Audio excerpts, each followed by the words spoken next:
बच्चों स्वागत है आपका अपने classes exam study with you में। बच्चों अभी तक हम लोगों ने जो है भूगोल विषय के जो है लगभग 7 चैप्टर पूरे कर लिए हैं। आज हम आप लोगों के लिए जो है वो भूगोल विषय का कक्षा 12वीं का चैप्टर 8 लेके आए हैं। तो अगर आप लोगों ने अभी तक पुराने जो है 7 चैप्टर नहीं पढ़े हैं तो प्लीज़ आप लोग जाकर चैनल में विजिट कीजिएगा। ठीक है, आप पूरे 4 चैप्टर पढ़िएगा, अच्छे से देखिएगा उनके, क्योंकि ये सारे चैप्टर एनसीईआरटी बेस्ड है। ठीक है, ये एनसीईआरटी हम लोग पूरे करने के बाद में फिर हम लोग जो हमारे इंपॉर्टेंट क्वेश्चन होते हैं विच जो है चैप्टर वाइज जो न्यू क्वेश्चन हम लोगों के बन के आएंगे, हम उनको पढ़ने की पूरी कोशिश करेंगे। ठीक है, पूरा सिलेबस आपका काफ़ी अच्छी तरह से कराऊंगा मैं। लगभग मैं बताऊँ हर सब्जेक्ट के हम लोग 500 समथिंग क्वेश्चन पूरे अच्छे से पढ़ेंगे, जिससे कि बोर्ड एग्जाम में जो है वो आपके जितने भी क्वेश्चन बनते हैं सिलेबस या आउट ऑफ सिलेबस, वो सारे ही क्वेश्चन मैं कवर करवाने की पूरी कोशिश करूँगा। ठीक है, आप लोग मुझसे जुड़े रहिएगा। और अगर आपको क्लास पसंद आती है तो प्लीज़ आप लोग क्लास को जो है वो लाइक जरूर कीजिएगा और चैनल को सब्सक्राइब करे बिना ना ही जाइएगा, क्योंकि चैनल सब्सक्राइब करने से आपको क्या है किसी भी क्लास का नोटिफिकेशन आसानी से मिल पाएगा, है ना। और अपने जितने भी फ्रेंड्स हैं उन सबको रिकमेंड जरूर कीजिएगा। तो बिना किसी देरी के हम आज की हमारे क्लास स्टार्ट करते हैं, जिसका पहला क्वेश्चन रहेगा हम लोगों का आज का कि लोहा इस्पात किस देश के औद्योगिक विकास का आधार है। ऐसा क्यों? देखिए मेरी बात सुनिए, लौह इस्पात, ठीक है, या हम बोल सकते हैं कि कच्चा माल आयात या निर्यात करना। समझेगा थोड़ी सी मेरी बात को। अगर मान लीजिए लौह इस्पात किसी भी देश का अगर मान लीजिए अगर सही से नहीं वहाँ पर उत्पादित हो पा रहा है, सही से वहाँ पर नहीं उसका औद्योगिकरण हो पा रहा है, ठीक है, नवीनीकरण हो पा रहा है, तो उस देश की जो हम बोल सकते हैं आधारशिला जो है वो नींव है वो कमज़ोर है। क्यों? क्योंकि देखिए हम लोग बोल सकते हैं कि लोहे का उपयोग या लोहे से बनने वाले संबंधित जितनी भी वस्तुएं हैं उन सब का उपयोग आज के समय में प्रत्येक क्षेत्र में किया जा रहा है, चाहे वो किसी भी क्षेत्र में हो, हर एक क्षेत्र में उसका उपयोग किया जा रहा है। ठीक है, तो ध्यान दीजिए क्या बोला कि लोहा इस्पात उद्योग किसी देश में आधुनिक औद्योगिक विकास के लिए आधार प्रदान करता है, मतलब एक बेस बनाता है ना। अन्य उद्योगों के लिए मशीनें, औजार तथा कच्चा माल लौह इस्पात उद्योग से ही प्राप्त होता है। ठीक है, इसीलिए इसे आधारभूत उद्योग अथवा औद्योगिकरण की कुंजी कहा जाता है।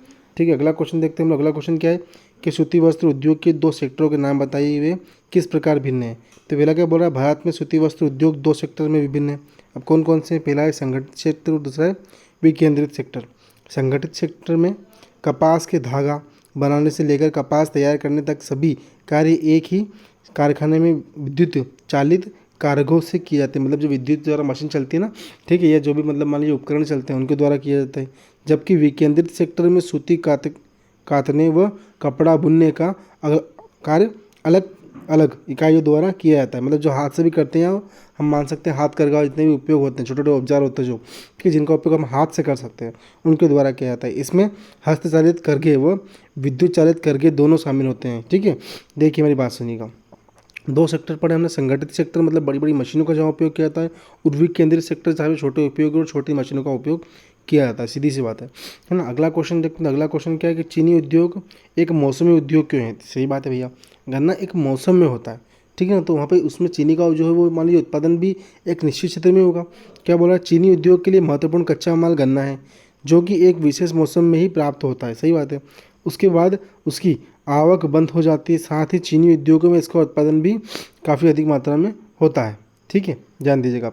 अगला क्वेश्चन है क्वेश्चन नंबर 4 कि पेट्रो रासायनिक उद्योग के लिए कच्चा माल क्या है, उद्योग के कुछ उत्पादकों के नाम बताइए। अब देखिए पेट्रोल रासायनिक के लिए कच्चे माल कौन कौन से हैं उसके हमको नाम बताने हैं। तो पेट्रो रासायनिक उद्योग के लिए खनिज तेल अथवा अपरिष्कृत पेट्रोल के प्रक्रम से प्राप्त विभिन्न उत्पाद अथवा वस्तुएं कच्चे माल के रूप में प्रयोग की जाती है। इस उद्योग के उत्पादकों को 4 वर्गों में रखा जाता है। पहला है पॉलीमर, दूसरा है कृत्रिम रेशे,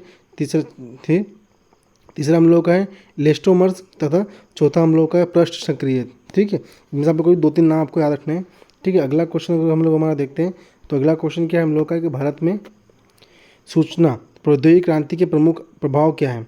तो सूचना प्रौद्योगिकी क्रांति में भारत की अर्थव्यवस्था पर गहरा प्रभाव डाला है। इसने आर्थिक व सामाजिक रूपांतरण के लिए अनेक नई संभावनाएं उत्पन्न कर दी है। भारतीय सॉफ्टवेयर उद्योग यहाँ की अर्थव्यवस्था में तेजी से विकसित हुए सेक्टरों में से एक है। भारतीय सॉफ्टवेयर तथा सेवाएं सेक्टर द्वारा 2004-05 में 78,203 करोड़ रुपए मूल्य के बराबर निर्यात हुआ था, जो कि लगातार वृद्धि कर रहा है, मतलब दिन पर दिन बढ़ता जा रहा है। ठीक है, इसके आगे क्वेश्चन जो हम अगले क्लास में पढ़ने वाले हैं, तो प्लीज़ अगर आप लोगों को क्लास पसंद आई तो चैनल को लाइक शेयर और सब्सक्राइब करना ना भूलिएगा। ठीक है, थैंक यू सो मच।